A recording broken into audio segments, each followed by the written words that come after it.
नमस्कार, मंडल news bulletin में आपका स्वागत है। आइए पेश करते हैं आज के कुछ प्रमुख व मुख्य समाचार।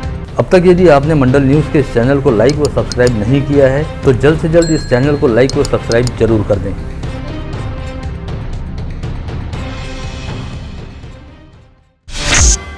विगत 2 माह से समूचे राज्य में कोविड संक्रमितों की संख्या काफी घट गई थी और मुंबई सहित राज्य में रोजाना 100 से भी कम कोविड संक्रमित मरीज पाए जा रहे थे। लेकिन विगत कुछ दिनों से महाराष्ट्र में कोविड संक्रमितों की संख्या में इजाफा होता दिखाई दे रहा है। ऐसे में कोविड संक्रमण के लगातार बढ़ते खतरे को देखते हुए आज मुख्यमंत्री उद्धव ठाकरे की अध्यक्षता में राज्य कोविड टास्क फोर्स की बैठक बुलाई गई, जिसमें संभावित खतरे को देखते हुए महाराष्ट्र सरकार द्वारा अभी से प्रतिबंधात्मक कदम उठाए जाने पर विचार किया गया ताकि स्थिति को पूरी तरह से नियंत्रण में रखा जा सके और हालात को बिगड़ने से बचाने हेतु किए जाने वाले कामों पर भी सरकार द्वारा विचार विमर्श किया जा रहा है।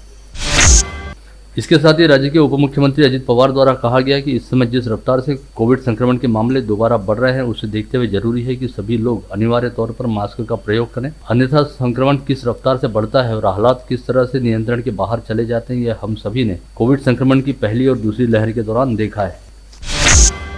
बीते लंबे समय से अमरावती शहर सहित जिले में कोविड संक्रमित मरीज मिलने का सिलसिला लगभग थम गया था और कभी कभार इक्का दुक्का संक्रमित मरीज मिल रहे थे, लेकिन आज एक ही दिन के दौरान 4 लोगों की कोविड टेस्ट रिपोर्ट पॉजिटिव आई है, जिससे शहर सहित जिले में अच्छा खासा हड़कंप व्याप्त है। इस समय जिले में एक्टिव पॉजिटिव मरीजों की संख्या 5 हो गई है और 5 मरीज अमरावती जिले के ग्रामीण क्षेत्रों से वास्ता रखते हैं।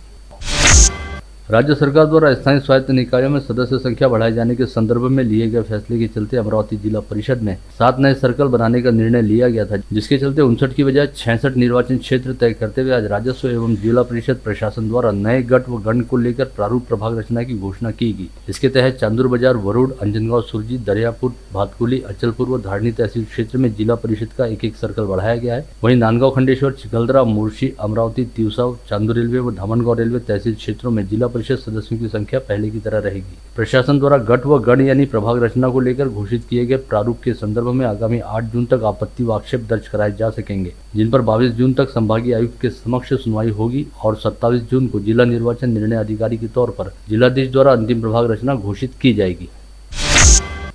इस बार जिला परिषद में 7 नए सदस्य चुने जाएंगे। वहीं पंचायत समितियों की सदस्य संख्या में 14 नए सदस्यों का इजाफा होगा। इस प्रभाग रचना को अंतिम मान्यता मिलने के बाद जिला परिषद के 66 सर्कल के साथ ही 11 पंचायत समिति अंतर्गत 112 गणों के चुनाव की प्रक्रिया शुरू की जाएगी। वहीं तिवसा, चांदूर रेलवे, धामनगांव रेलवे इन 3 पंचायत समितियों के 20 सदस्यों हेतु राज्य निर्वाचन आयोग के निर्देशानुसार निर्णय लिया जाएगा।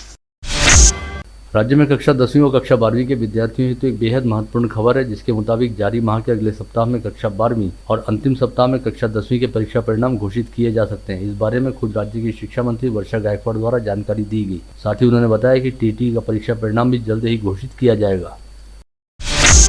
गत रोज दरियापुर के वैभव मंगल कार्यालय में विवाह समारोह चल रहा था और ठीक इसी समय आंधी तूफान में मंगल कार्यालय की छत पर लगे टिन उड़ जाने और लोहे के एंगल व दीवार की ईंटें नीचे गिरने की वजह से विवाह समारोह में शामिल कई लोग बुरी तरह से घायल हुए, जिन्हें अमरावती के सरकारी व निजी अस्पतालों में भर्ती कराया गया है। इस बात का पता चलते ही आज जिले की सांसद नवनीत राणा ने तुरंत ही शहर के अलग अलग अस्पतालों में भर्ती घायल लोगों से मुलाकात की। इस समय मीडिया के साथ संवाद साधते समय सांसद नवनीत राणा ने कहा कि मंगल कार्यालय स्कूल व कॉलेज, हॉस्पिटल तथा कोचिंग क्लासेस जैसे स्थानों पर तमाम तरह की सुरक्षा के प्रबंध रखने और ऐसे प्रबंधों का ऑडिट करने की बातें प्रशासन द्वारा हमेशा कही जाती है, लेकिन इसे लेकर कोई गंभीरता नहीं दिखाई जाती, जिसके चलते ऐसे हादसे घटित होते हैं। ऐसे में प्रशासन ने अब इसे लेकर गंभीर होना चाहिए ताकि भविष्य में ऐसी घटनाओं की पुनरावृत्ती न हो।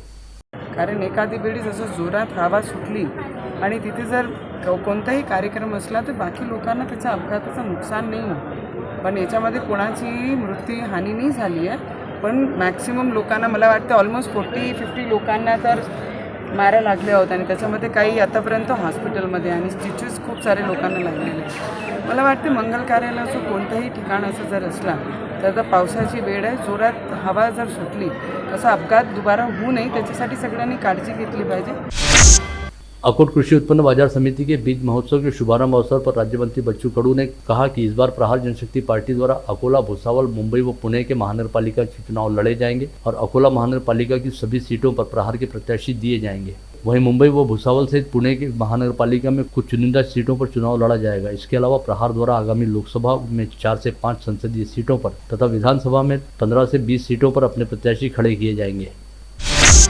कांग्रेस के प्रदेश सचिव नंदकिशोर कुईटे द्वारा पार्टी प्रदेशाध्यक्ष नाना पटोले को लिखे गए पत्र में कहा गया कि वर्ष 2024 में होने वाले लोकसभा चुनाव के लिए कांग्रेस के प्रदेश उपाध्यक्ष तथा विधायक प्रणीति शिंदे को अमरावती संसदीय सीट से कांग्रेस का प्रत्याशी बनाया जाना चाहिए। इस पत्र में यह भी कहा गया कि यदि अभी से अगले चुनाव की तैयारियां शुरू की जाती हैं और विधायक प्रणीति शिंदे जैसे बहुजन चेहरे को आगे किया जाता है तो कांग्रेस निश्चित तौर पर अमरावती संसदीय क्षेत्र में जीत दर्ज कर सकती है और अमरावती जिले में सांसद पद के लिए विधायक प्रणीति शिंदे बेहतरीन पर्याय भी साबित हो सकती है। अमरावती शहर में डेंगू के मामले लगातार बढ़ते जा रहे हैं। हर वर्ष इसमें तेजी के साथ वृद्धि हो रही है। विगत वर्ष जुलाई से अगस्त माह के दौरान शहर में डेंगू ने जमकर कहर बरपाया था। ऐसे में आगामी बारिश के मौसम को देखते हुए प्रशासन द्वारा अभी से प्रतिबंधात्मक अभियान शुरू किए जाने की जरूरत जताई जा रही है। अमरावती महानगर पालिका द्वारा प्रधानमंत्री आवास योजना के घटक क्रमांक 3 अंतर्गत शहर के अलग अलग 9 स्थानों पर 860 फ्लैट साकार किए जा रहे हैं। इनमें से 60 फ्लैट का निर्माण विगत वर्ष पूर्ण हुआ है। वहीं वर्ष 2020 के अंत तक इसमें से और 190 फ्लैट तैयार होने का दावा मनपा प्रशासन ने किया था और लाभार्थियों को इसकी सूचना देकर उनसे किस्त भी भरवाई गई थी, लेकिन 2020 के अंत तक इसमें से एक भी फ्लैट तैयार नहीं हो पाया, जिसके बाद 31 मई 2021 को संबंधित 190 फ्लैट की चाबी संबंधित लाभार्थियों को देने का आश्वासन मनपा प्रशासन द्वारा दिया गया था, लेकिन 31 मई को भी इन घरों का काम पूरा नहीं होने से भड़के लाभार्थियों ने फ्लैट पोजीशन की तारीख को लेकर महानगर पालिका के अधिकारियों से जवाब तलब किया। साथ ही विधायक सुलभा खोड़के सहित मनपा के पूर्व नेता विपक्ष व कांग्रेस शहराध्यक्ष बबलू शेखावत से भी लाभार्थियों ने भेंट करते हुए मनपा की इस लेट लतीफी की शिकायत की। महानगर पालिका द्वारा प्रधानमंत्री आवास योजना अंतर्गत शहर के अलग अलग जगहों पर फ्लैट सिस्टम का निर्माण किया जा रहा है। इस प्रोजेक्ट में फ्लैट दिलाने के नाम पर सरस्वती नगर निवासी रविंद्र खोड़े से एक युवती ने 25,000 रुपये लिए थे, जिसकी शिकायत पीएम आवास योजना और पुलिस थाने में की गई थी। पश्चात संबंधित युवती ने कोतवाली पुलिस थाने में पहुंचकर शिकायतकर्ता रविंद्र खोड़े को उसके 25,000 रुपये लौटाए, जिसका सीधा मतलब है कि इस युवती ने प्रधानमंत्री आवास योजना के नाम पर संबंधित लाभार्थी से पैसे ऐंठे थे। इस बात के मद्देनजर पीएम आवास योजना के मनपा कार्यालय द्वारा सभी लाभार्थियों से आह्वान किया गया है कि यदि उनसे किसी ने इस तरह से पैसे लिए हैं तो वे सामने आकर शिकायत करें। गतरोज मनपा आयुक्त ने शहर के आसिर कॉलोनी तारखेड़ा में निर्मित मनपा अस्पताल का मुआयना किया और तारखेड़ा अस्पताल का निर्माण कार्य उत्कृष्ट रूप से किए जाने की बात कही। साथ ही उन्होंने कहा कि जल्द ही यह अस्पताल लोगों की सेवा में समर्पित होगा।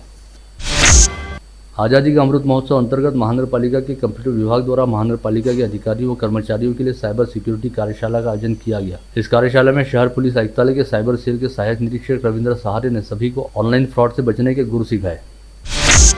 महानगर पालिका के स्वास्थ्य विभाग में कार्यरत 29 अस्थायी अधिकारियों व कर्मचारियों को महानगर पालिका में अब स्थायी नियुक्ति मिली है। मनपा आयुक्त प्रवीण आष्टीकर के हाथों बुधवार को संबंधित अधिकारियों व कर्मचारियों को परमानेंट नियुक्ति के आदेश जारी किए गए। मनपा आयुक्त प्रवीण आष्टीकर ने गत रोज शहर के भीम टेकड़ी परिसर का दौरा किया, जहां पर महानगर पालिका द्वारा विभिन्न काम कराए जा रहे हैं। इस समय भीम टेकड़ी के सौंदर्यीकरण का काम अंतिम चरण में है। इस परिसर का दौरा करते हुए आयुक्त आष्टीकर ने भीम टेकड़ी परिसर में हुए कामों पर अपना समाधान व्यक्त किया।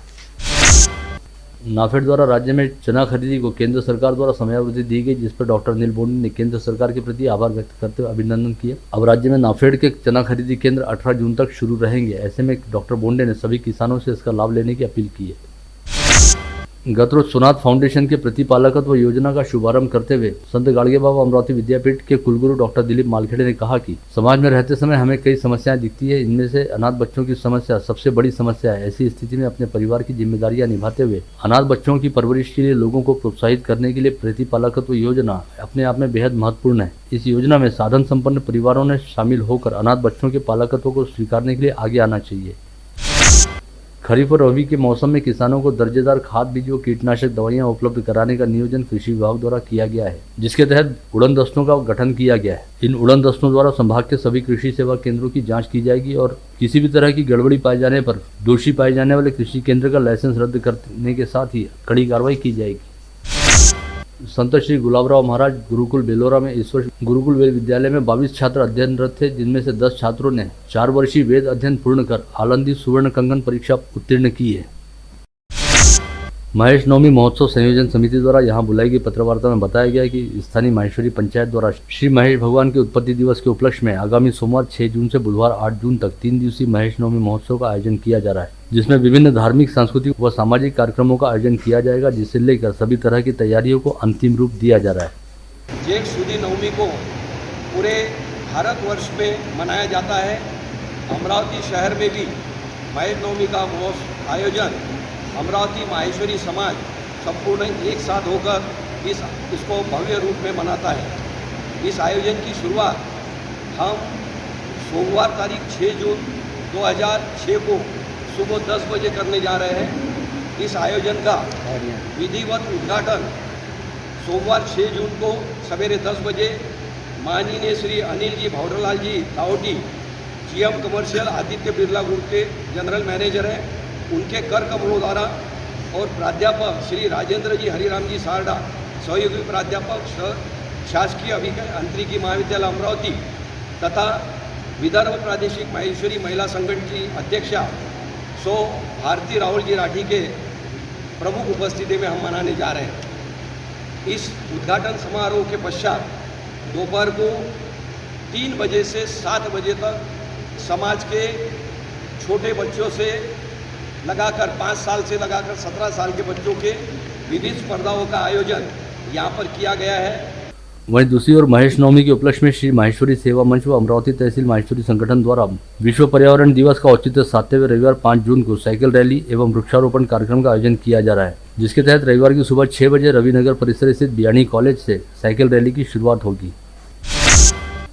आज वीर शिरोमणि महाराणा प्रताप की 482वीं जयंती शहर में बड़े धूमधाम के साथ मनाएगी, जिसके तहत सुराफा बाजार परिसर के प्रताप चौक स्थित महाराणा प्रताप के अश्वारूढ़ पुतले तथा गणेश कॉलोनी के महाराणा प्रताप बगीचा स्थित महाराणा प्रताप के अर्धाकृति पुतले पर गणमान्यों की उपस्थिति में माल्यार्पण किया गया। साथ ही बालाजी प्लॉट स्थित विनायक सभागृह में भव्य रक्तदान शिविर का आयोजन किया गया, जिसमें सभी राजपूत समाज बंधुओं ने बढ़ चढ़कर हिस्सा लिया। जिसके उपरांत शाम 6 बजे नेहरू मैदान से भव्य रैली निकाली गई, जो नगर भ्रमण करते हुए बालाजी प्लॉट स्थित विनायक सभागृह पहुंची। इस रैली का शहर में जगह जगह भव्य स्वागत करने के साथ ही महाराणा प्रताप की प्रतिमा पर माल्यार्पण करते हुए शस्त्र पूजन किया गया।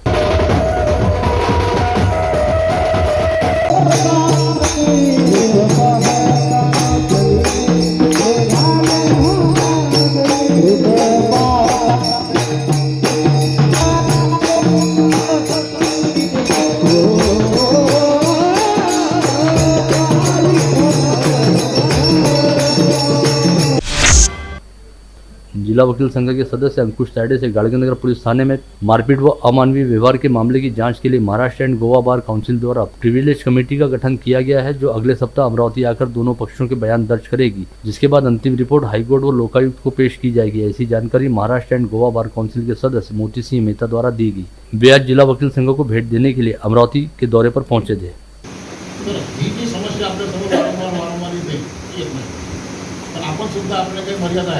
त्या ओलांडतो आणि मग ही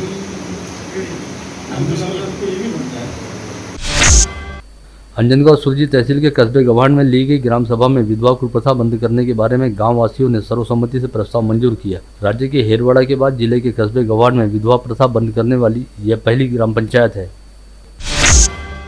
प्रहार जनशक्ति पार्टी द्वारा जिलाधीश को सौंपे गए ज्ञापन में कहा गया कि कल दरियापुर के वैभव मंगल कार्यालय में हुई दुर्घटना की सघन जांच की जानी चाहिए। इससे पहले यह मंगल कार्यालय एक गोदाम हुआ करता था, जिसे थोड़ी बहुत तब्दीली के साथ मंगल कार्यालय में तब्दील किया गया, लेकिन यहाँ पर लोगों की सुरक्षा के लिहाज से कोई आवश्यक इंतजाम नहीं किए गए।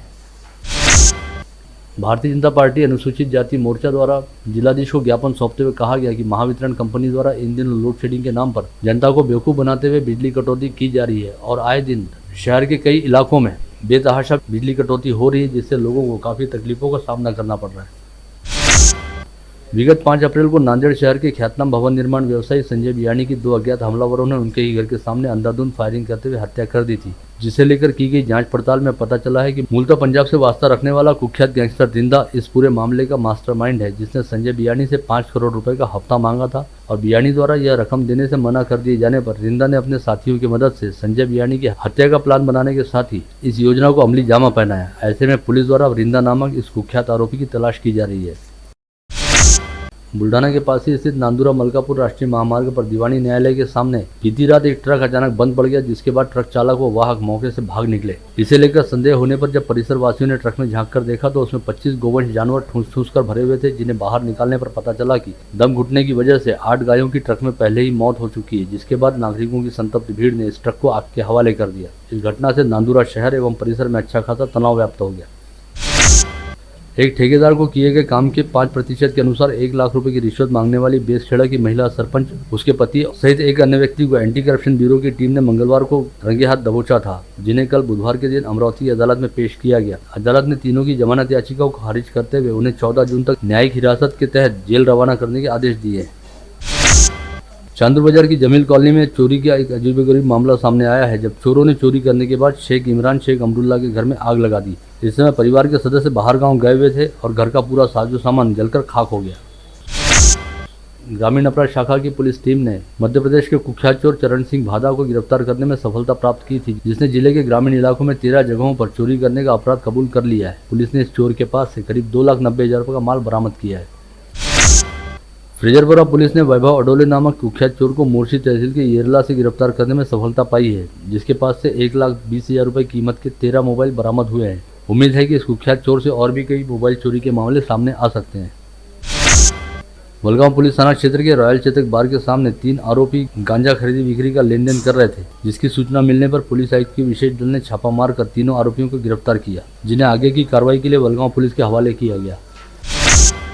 गाड़गेनगर पुलिस थाना क्षेत्र के सांस्कृतिक भवन के बगल में संत गाड़गे बाबा कॉम्प्लेक्स स्थित सांस्कृतिक रिफ्रेशमेंट पानठेले पर निशाना साधते हुए अज्ञात चोरों ने करीब 45,500 रुपये मूल्य की सिगरेट चुरा ली। गाड़गेनगर पुलिस थाना क्षेत्र के कांतानगर परिसर में रहने वाले जिला परिषद के मुख्य कार्यपालन अधिकारी के सरकारी आवास में लगे 2 चंदन के पेड़ों को अज्ञात चोरों ने चुरा लिया। बंगले के सिक्योरिटी गार्ड की शिकायत पर गाड़गेनगर पुलिस ने अज्ञात चोर के खिलाफ अपराध दर्ज करते हुए चंदन चोरों की तलाश शुरू की है। कल्याण नगर से मोतीनगर रोड की ओर जाने वाले रास्ते पर कृष्णा डेयरी के सामने एक व्यक्ति हाथ में चाइना चाकू लेकर लोगों को डरा रहा है। इसकी शिकायत मिलने पर फ्रेजरपुरा पुलिस ने मौके पर पहुंचकर तौफीक खान नामक आरोपी को धर दबोचा, जिसके पास से चाकू बरामद करते हुए उसके खिलाफ आर्म्स एक्ट के तहत मामला दर्ज किया गया। आप देख रहे थे मंडल न्यूज बुलेटिन। हमारे चैनल को लाइक करें, शेयर करें और हाँ, सब्सक्राइब करना ना भूलें। कल होगी आपसे फिर मुलाकात, तब तक के लिए धन्यवाद।